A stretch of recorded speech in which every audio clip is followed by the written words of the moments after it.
caso, o cancro. Então, o que é o cancro? O cancro é uma doença que engloba um grupo numeroso de doenças que têm em comum o desenvolvimento de células anormais. Portanto, podemos dizer que o cancro é a proliferação anormal de células. As patologias que formam o grupo de doenças a que chamamos cancro são imensas e tem a ver com a maneira como a doença em si começa. Portanto, tem a ver com o facto de termos um crescimento anormal e descontrolado de células devido a uma anomalia no seu DNA. E, portanto, como a função do DNA é controlar, dirigir as ações das células, entre muitas coisas, determinando quando a célula deve morrer ao cumprir o seu ciclo vital. Portanto, quando nós temos uma alteração nestas células, as células cancerosas não podem fazer a apoptose, que é esta decisão de quando é que eu morro. Portanto, as células neoplásicas não morrem, crescem e formam novas células que o nosso corpo não necessita.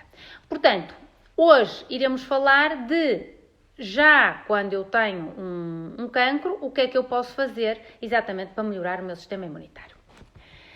Quando se apercebem de que temos hoje muitas coisas escritas e muitas coisas estudadas sobre o cancro na realidade, como por exemplo o facto de já estar provado que o exercício físico melhora imenso tudo o que seja doenças neoplásicas.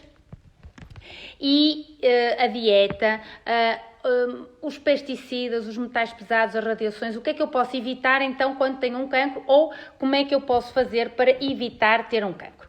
Então, quando eu tenho uma lesão no meu DNA, quer seja por uma radiação, quer seja por químicos, quer seja hereditária ou até de causa desconhecida, eu vou iniciar a formação de um tumor. Esta carcinogénese é independente da inflamação, ou seja, resulta de uma lesão que essencialmente vamos ver depois ou é hereditária, portanto é uma questão genética, ou é por uma lesão no meu DNA, quer seja pelas radiações, quer seja por químicos, como os de alguns locais de trabalho, químicos que usamos muitas vezes nas nossas casas, então é preciso muito cuidado com isto. Esta carcinogénese é independente da inflamação. Mas depois temos uma série de cancros, que nós chamamos os cancros induzidos pela inflamação crónica, que resultam de infecções microbianas, de autoimunidade, de inflamação crónica silenciosa, de fibroses, de desregulação imunitária e de inflamação crónica induzida também por químicos. Estes já não tanto os meus do meu local de trabalho, mas sim químicos como os da poluição, os do tabaco e eventualmente outros químicos. Então, isto vai dar uma carcinogénese induzida por uma inflamação crónica em que nos pode provocar uma iniciação tumoral, portanto, umas células que se descontrolam do ponto de vista da apoptose e que depois vão dar cancros avançados até com metástases ou sem metástases. Então, é muito importante percebermos que existem algumas abordagens integrativas ou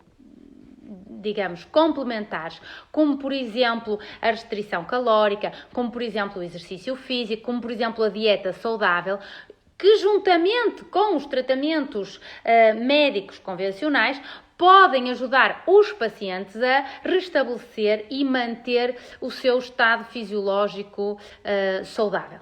Então, esta homeostasia, este equilíbrio entre as espécies oxidantes e antioxidantes, que normalmente está alterado quando existe um número de condições patológicas, é que faz com que, digamos, é que justifica que os tratamentos complementares, como aqueles que fazemos em medicina integrativa, vão restabelecer este balanço entre oxidação e antioxidação, que é chamado balanço redox, e que isto é muito importante para restaurar então esta homeostasia celular e reduzir os efeitos secundários de alguns tratamentos convencionais, como por exemplo a quimioterapia. Este é um artigo de 2005 que realmente nos indica que a ativação de um fator chamado NRF2 é um alvo para os tratamentos complementares, porque este tal fator é ajudado pela restrição calórica, que utilizamos em muitos tipos de cancro, pelo exercício físico, pelas terapias de oxigênio hiperbárico, pela ozonoterapia, pela suplementação com medicina ortomolecular. Portanto, vai ajudar neste balanço redox entre os oxidantes e os antioxidantes, o que vai ajudar as pessoas que estão com o cancro. Então, este mesmo artigo de 2015, da revista Frontier Chemicals, diz-nos exatamente que um dos processos principais envolvido no desenvolvimento das doenças e na sua progressão, nomeadamente nas doenças cancerosas, é representado pela alteração desta homeostasia do redox. Portanto, a capacidade de um organismo para restabelecer a homeostasia correta é crítica para impedir a lesão celular potencial. Portanto, quando ativamos este fator NRF2 por diferentes mecanismos, como eu já disse, a restrição calórica, a ozonoterapia, a oxigenoterapia hiperbárica, o exercício físico, é uma forma de melhorarmos a nossa saúde. Portanto, vamos começar por falar um bocadinho no exercício físico. O que é que está provado hoje em dia, em termos da ciência, em relação ao exercício físico? Sabemos que há uma linha entre a demonstração de como é que o exercício físico era muito importante para a nossa saúde. Sabemos, por exemplo, que em 1944 foi quando surgiram os primeiros ensaios clínicos que mostravam que o exercício físico podia inibir o crescimento tumoral. Portanto, reparem, desde 1944 que já se estuda e já se pesquisa esta questão entre o exercício físico e as doenças neoplásicas. Depois, em 1989, realmente foi feito um estudo em mulheres com cancro da mama que mostrava como é que o exercício físico ajudava quando faziam quimioterapia coadjuvante. Em 2001 foram feitas as primeiras publicações que mostraram que o exercício físico melhorava o pós-cirúrgico de pacientes com cancro da mama, até que, pronto, isto é mais teórico, mas para mostrar que em 2016 realmente foi feito o primeiro estudo que demonstrou que a inibição da progressão tumoral induzida pelo exercício é mediada por células do sistema imunitário chamadas células NK, que são as células natural killer. Então, realmente, hoje em dia, o que os estudos nos demonstram é que o exercício físico pode diminuir a incidência de cancro porque inibe o crescimento tumoral, inibe o crescimento metastásico, melhora ou ajuda nos efeitos laterais que resultam dos tratamentos de cancro, melhorando a tolerância aos próprios tratamentos e portanto, melhorando a qualidade de vida dos pacientes. Obviamente que depois o efeito do exercício em reduzir o risco de cancro é diferente nos variados tipos de cancro. Sabemos que hoje em dia o exercício estimula a resposta da mobilização das células imunitárias no microambiente tumoral, incluindo a infiltração de células NK, a chamada das células que se chamam citoquinas ao local e a proliferação de células T, portanto, provocando a inibição de células cancerosas e prevenindo o envelhecimento do sistema imunitário. Portanto, o exercício pode afetar o metabolismo do próprio ambiente tumoral, melhorando a perfusão vascular, a angiogênese e a hipóxia do meio ambiente do tumor. E, portanto, como nos ajuda, provoca a hipóxia do tumor, vai levar à inibição do tumor ou à redução do tumor, digamos assim. Então, portanto, isto para vos dizer que hoje está mais que provado que, de facto, o exercício físico regula o metabolismo tumoral e que só um exercício de intensidade moderada exerce uma influência significativa na proliferação tumoral e na apoptose. É muito importante isto e quando falamos no exercício físico, estamos a falar de exercício físico moderado. É importante perceber porque não é o exercício físico de alta competição. Volto a dizer, o exercício físico modula o ambiente tumoral e é isto que faz com que possa reduzir até 50% a recorrência do cancro. Portanto, em vez do exercício físico ser opcional, o exercício físico é obrigatório. Eu diria que em todas as pessoas, mas essencialmente quando temos pessoas com cancro. Portanto, número 1 que falamos hoje, exercício físico. Número 2, a comida. A comida vem de uma célebre frase que diz que nós somos aquilo que comemos, que bebemos, que respiramos, que tocamos e que não eliminamos. Isto significa que é muito importante que eu perceba que é importante o que eu como, mas também é importante o que eu elimino. Como é que eu faço a eliminação? Porque eu até posso comer pior, mas eliminar melhor. É isso que explica como é que algumas pessoas fumam e dizem que chegaram aos 80 sem nenhum problema e outras aos 40 têm cancro do pulmão. Então, esta frase é típica, gosto muito de falar nela porque explica realmente a diferença entre as pessoas. Então, há imensos livros hoje em dia sobre dieta e cancro, como por exemplo o livro do anticancro do Dr. David Serban, a dieta anticancro, comer para vencer o cancro, diga não ao cancro, o guia completo do anticancro. Então, existem imensos livros hoje sobre dieta e cancro. As primeiras explicações sobre a dieta foram dadas por um médico chamado Otto Warburg, que ganhou o Prémio Nobel da Medicina e da Fisiologia em 1931. E então este professor Otto Warburg mostrou realmente que as células cancerígenas são células fermentadoras e, portanto, a hipóxia vai sufocar as células que vão passar a obter energia pelo processo bioquímico anaeróbico chamado fermentação. Portanto, a acidez e a hipóxia vão ser consideradas as causas primárias das células cancerígenas fermentadoras e, por isso, do cancro. Ou seja, por outras palavras, as células cancerígenas dependem da glicose e dependem de um ambiente rico em oxigênio. Dependem de um ambiente rico em pouco oxigênio. Portanto, precisam de glicose, por um lado, e ou seja, não podem ter oxigênio. Por isso é que quando nós damos terapias oxigenantes, principalmente perto do microambiente tumoral, conseguimos matar então estas células. Um dado muito importante. Uma célula cancerígena tem 96 receptores de açúcar, enquanto que uma célula normal, saudável, tem 4 receptores de açúcar. Isto significa que o açúcar, podemos dizer que seja um acelerador do cancro, um acelerador do tumor e eventualmente das metástases.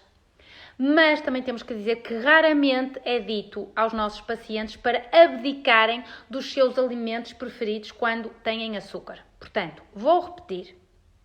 Uma célula cancerígena tem 96 receptores de açúcar. Uma célula normal tem 4. Isto significa que qualquer paciente com um tumor deve abdicar do açúcar a 100%. Infelizmente, nós encontramos açúcar em quase tudo. Saibam que, por exemplo, as pastas dentríficas têm açúcar, alguns ketchups têm açúcar. Também acho que é muito assustador quando dizemos que em 1822, portanto há 200 anos atrás, uma pessoa média, normal, consumia 2,9 kg de açúcar por ano, enquanto que em 1999, são as últimas estatísticas que temos, uma pessoa média consumia 48,9 kg de açúcar por ano. Ou seja, 50 kg de açúcar por ano. Portanto, é importante percebermos que o açúcar se esconde muitas vezes por trás de determinados alimentos. Não estamos a falar só do açúcar que seja o pó, estamos a falar de todos os alimentos que levam açúcar na sua composição, nomeadamente os bolos, as bolachas, os doces, os gelados e todos os outros que nós nem pensamos. Portanto, é muito importante aprendermos a ler os rótulos, porque o açúcar vem disfarçado com muitos nomes, como por exemplo, xarope de milho, maltose, dextrose, glicose, glucose, frutose, sacarina, maltodextrose, xilose, melaço, xarope. Então, todos estes nomes indicam que aquele alimento tem açúcar e, portanto, nós, de facto, não deveríamos comer açúcar. Existem imensas razões para nós deixarmos de comer açúcar, mas sem dúvida que o facto de controlarmos a adição do açúcar, o vício do açúcar, a dependência do açúcar, o facto da nossa pele melhorar porque diminui a inflamação, o facto de melhorar as dores articulares a existirem, o facto de diminuir o risco de obesidade, o facto de melhorar a nossa flora intestinal, porque lembrem-se que a flora intestinal fica disbiótica, ou seja, fica com disbiose intestinal quando comemos muito açúcar.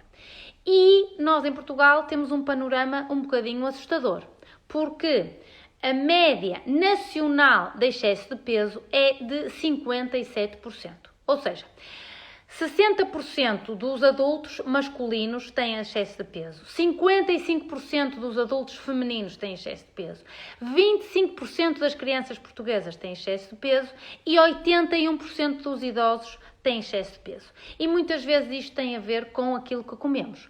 Portanto, eu lanço-vos um desafio que é o desafio dos 21 dias sem açúcar, ou seja, o 21 Days No Sugar Challenge, que é de facto conseguimos ter uma alimentação e ter uma vida livre de açúcar. Outra coisa importante é falarmos do pH dos alimentos. Portanto, os alimentos têm um determinado pH que pode ir de um pH ácido a um pH mais alcalino. No pH mais alcalino nós temos os legumes, temos as verduras, temos as frutas e este pH pode variar entre 8 a 10 conforme a fruta, conforme a verdura. No pH de 7 temos, por exemplo, a água, que deveria ter um pH de 7, e temos, por exemplo, o azeite. E daqui para baixo vamos ter um pH ácido. Temos o pH mais ácido de todos, que é o pH dos refrigerantes, que tem cerca de 2 a 3 de pH. E o vinho, o açúcar tem um pH de 2, 3. E os refrigerantes realmente têm um pH 2, 3. Ou seja, isto é altamente ácido. Depois vamos ter, por exemplo, a carne, ou os gelados, ou os bolos, os queijos têm um pH de 4. O arroz e o frango, por exemplo, o pão, o trigo, já vão ter um pH de 5. E, por exemplo, o peixe, os ovos e algumas bebidas vegetais têm o pH de 6. Então, isto é muito importante, porque a nutrição é, de facto, o aspecto, digamos, o fator de risco modificável mais importante. E as escolhas dietéticas podem, de facto, afetar a nossa saúde e podem afetar o risco de cancro. Volto a relembrar que as dietas em alto conteúdo de gorduras ou as dietas com um excesso de calorias causam disbiose, stress oxidativo, excesso de peso, que vai levar à inflamação, que por si só é um trigger do cancro. Então, a inflamação crónica, a nossa dieta, o estilo de vida que nós vivemos, leva-nos a uma via metabólica pró-inflamatória que vai aumentar estas tais moléculas inflamatórias que se chamam citoquinas, interleucinas. Elas próprias vão levar a uma inflamação tecidular e crónica que pode induzir um cancro. Sem dúvida que a dieta saudável, sem alimentos inflamatórios e os comportamentos, os comportamentos de saúde que nós podemos ter, os nossos hábitos de vida mais saudáveis, podem prevenir cerca de 40% dos cancros. Então, relembro que um alto consumo de comida orgânica está associado com um baixo risco de cancro. Isto é um artigo que saiu numa revista muito importante dos Estados Unidos, que se chama JAMA, Journal of American Medicine, que mostrava, chamava-se mesmo a associação, o estudo chamava-se Associação da Frequência de Comida Orgânica e Risco de Cancro. Então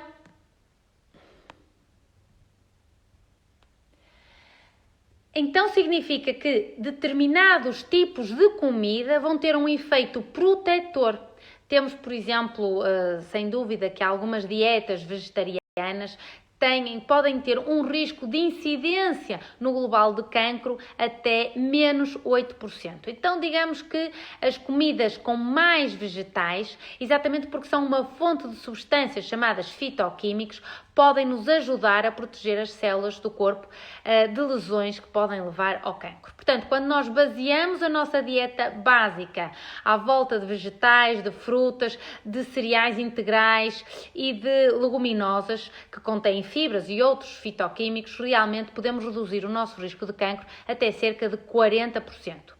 E sem dúvida que aquilo que se chamava a dieta mediterrânica é um dos padrões dietéticos mundiais mais saudáveis, combinando nutrientes antioxidantes e anti-inflamatórios e, neste caso, além do exercício físico, além da dieta, este é um estilo de vida que é recomendado e que tem redução no cancro.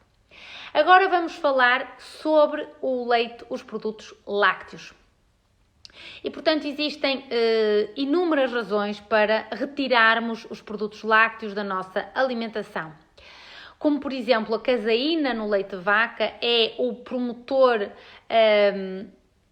cancerígeno mais importante que já foi descoberto.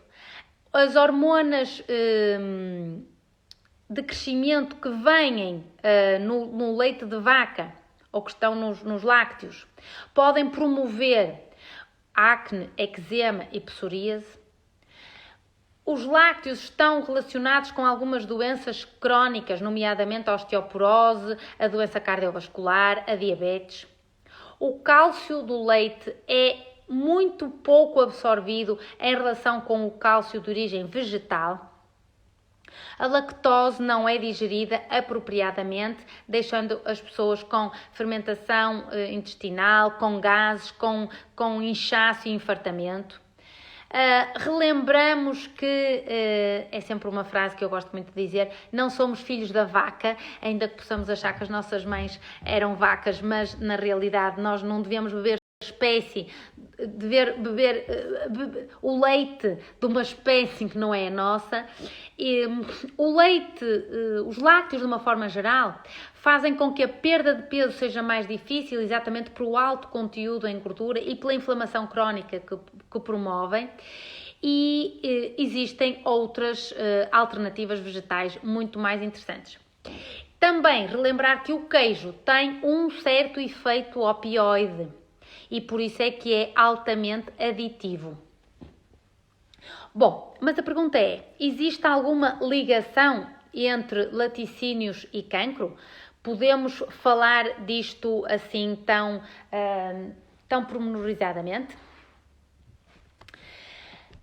Segundo dados de 2008, a incidência de cancro da mama nas mulheres da China é 21 por 100 mil. Na América, 76 por 100 mil, na Austrália, 84 por 100 mil e no Reino Unido, 90 por 100 mil. E muito interessante que na França, que é um país muito famoso pelo seu amor pelo queijo, manteiga e natas, é de 99,7%. Portanto, aquela mensagem que nos transmitem de que nós vamos ter uma deficiência em cálcio se não bebermos leite, podemos dizer que seja uma jogada comercial, porque, de facto, os laticínios são um negócio. Sabemos que hoje em dia os fatores financeiros comandam a grande parte de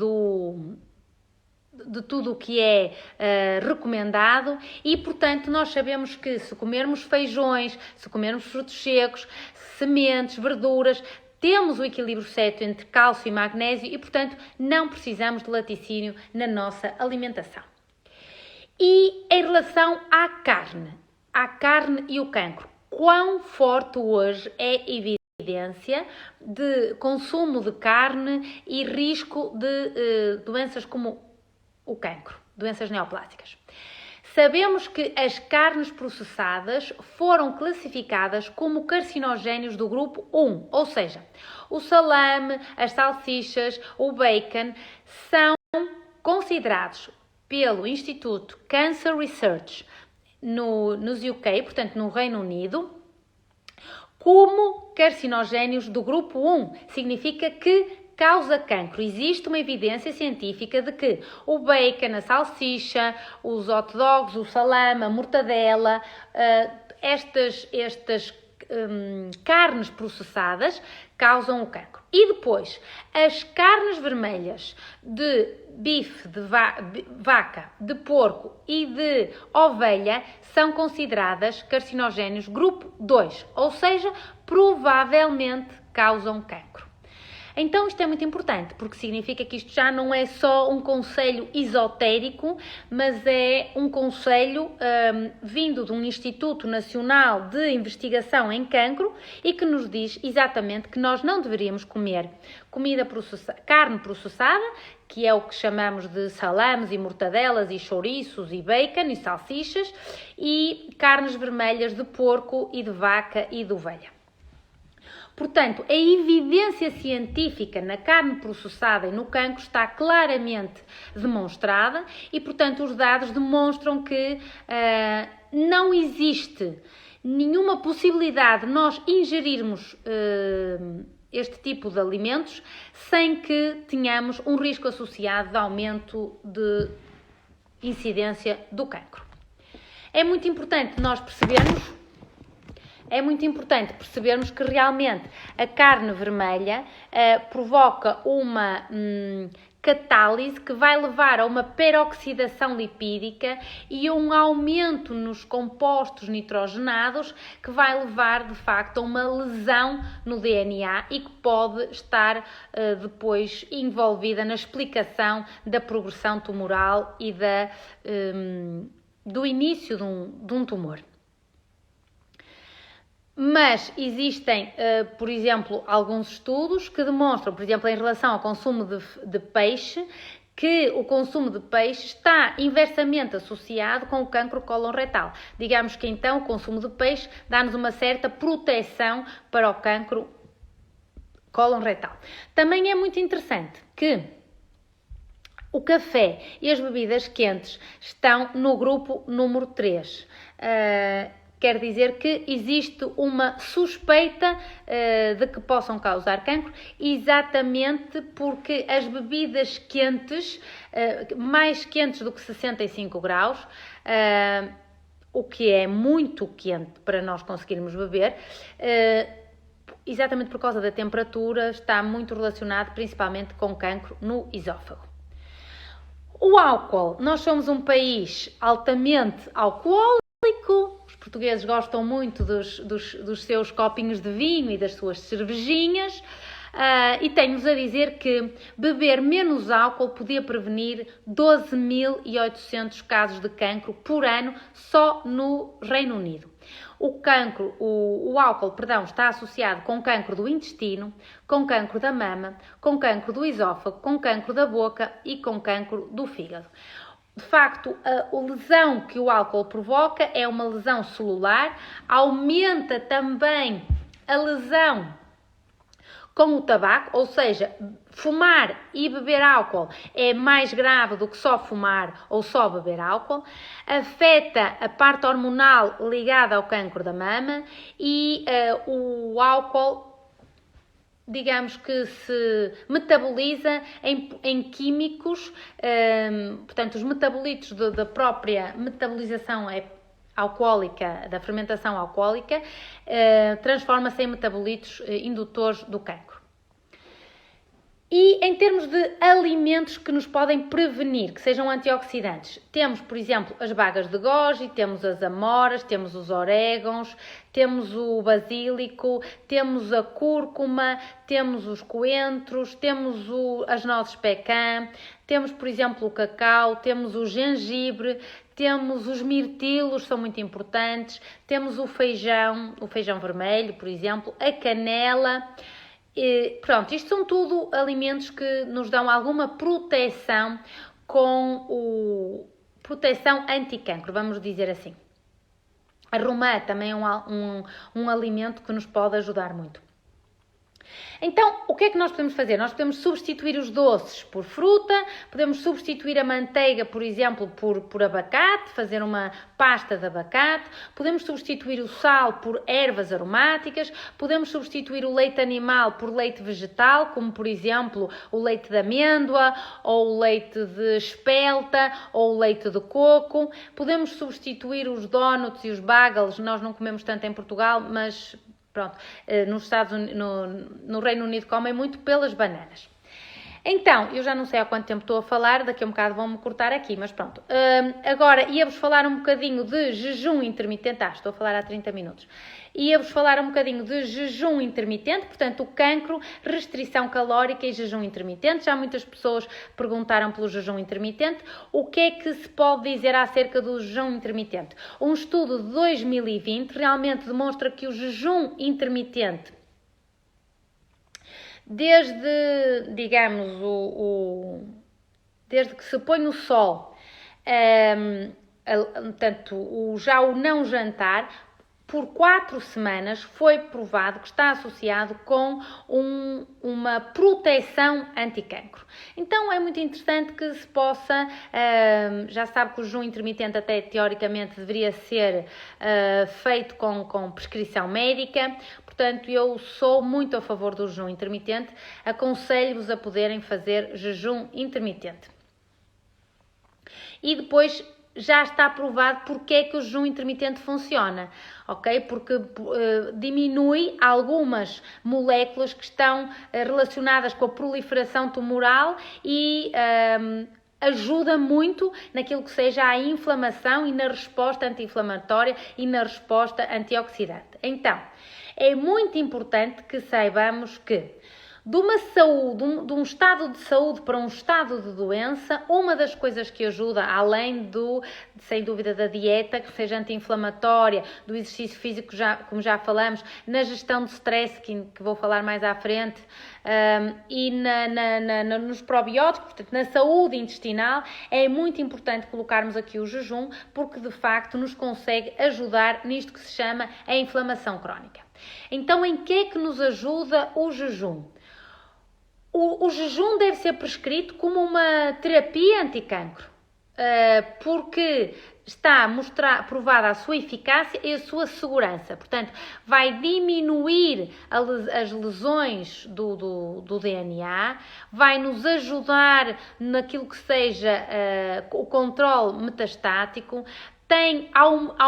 promove o aumento da apoptose, diminui a proliferação das células tumorais, diminui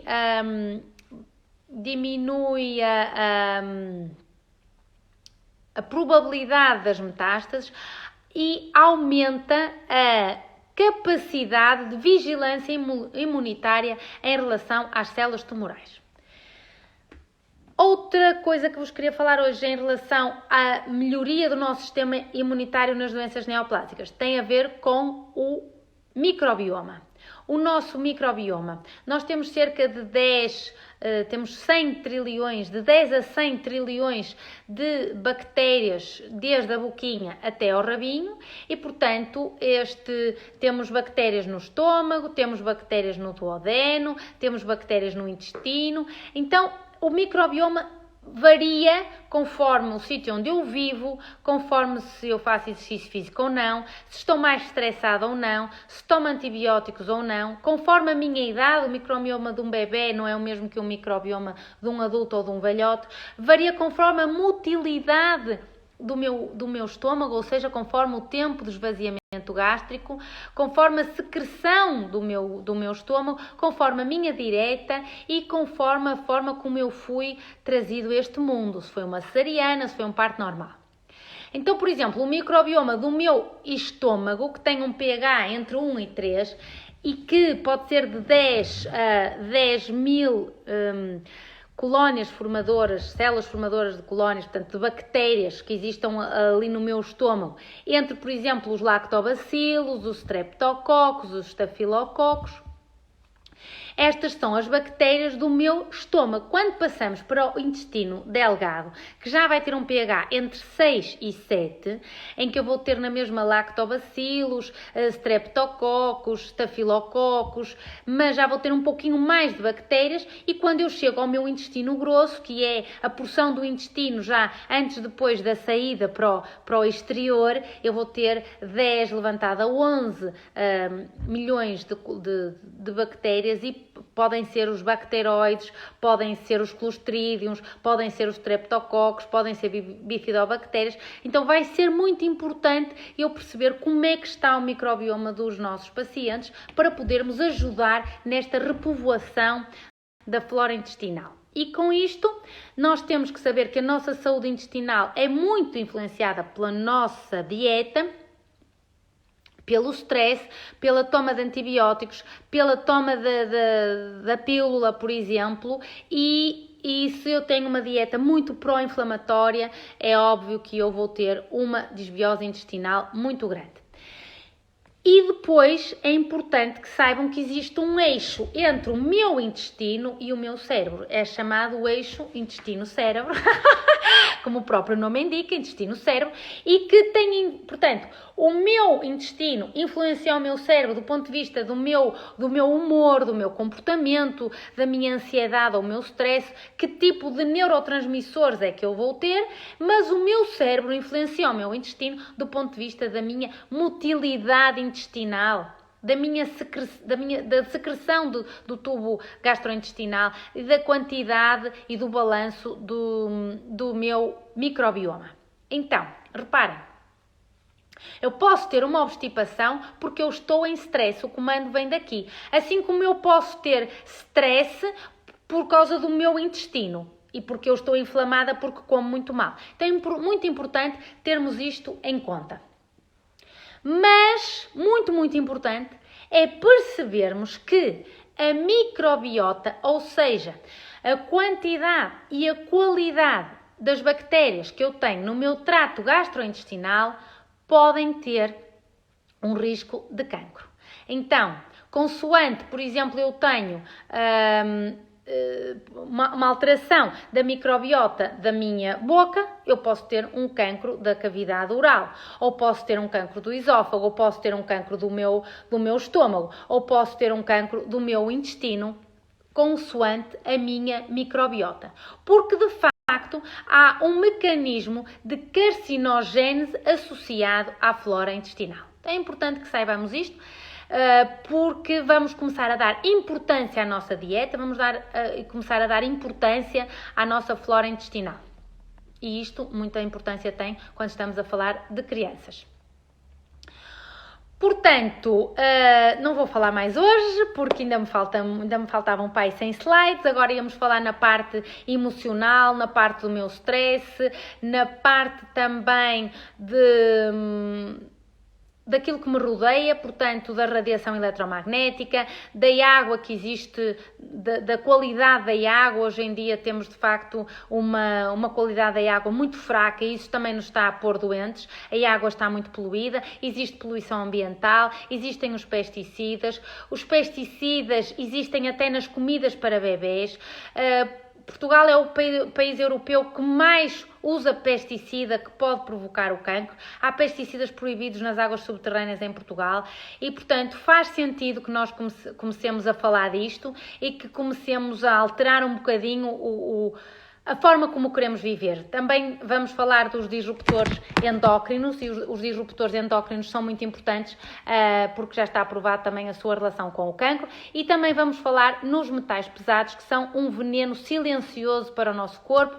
A maioria de nós está com metais pesados e não faz ideia que os tem, porque não há propriamente uma doença patognomónica em relação aos metais pesados. Temos que ter muito cuidado com as amálgamas dentárias, com as pilhas, com as baterias, com as tintas, com o tabaco, com os produtos de cosmética, como a maquiagem, os desodorizantes, os perfumes, as tintas do cabelo, as embalagens com alumínio, as próprias vacinas, os inseticidas, os pesticidas, os peixes de grande porte. Tudo isto tem metais pesados e tem consequências na bioacumulação e no tipo de doenças que nos pode provocar. Então, pronto, vamos falar isto da próxima vez. É importante também falarmos da radiação eletromagnética, também vamos falar isso na próxima vez. Já sabem que eu sou muito fã de termos muito cuidado com as radiações eletromagnéticas. A Organização Mundial de Saúde já admitiu desde 2011 que a radiação dos telemóveis é um potencial carcinogénio humano. Cerca de 40%, por exemplo, do risco de glioma, que é um tipo de cancro cerebral, e, portanto, temos que começar a ter um bocadinho mais de cuidado e ver como é que estão as nossas casas. Da próxima vez iremos também falar da gestão do stress e também iremos ver se eu tenho tempo de falar, que eu veio quase hoje um tratado sobre cancro. Iremos falar dos tratamentos complementares, nomeadamente a ozonoterapia, os soros ortomoleculares, principalmente a vitamina C, os enemas de café, que eu sou fã dos enemas de café, a sauna de infravermelhos e tudo o que seja suplementação ortomolecular. Vou-vos dar 3 minutos para fazerem perguntas e vamos terminar.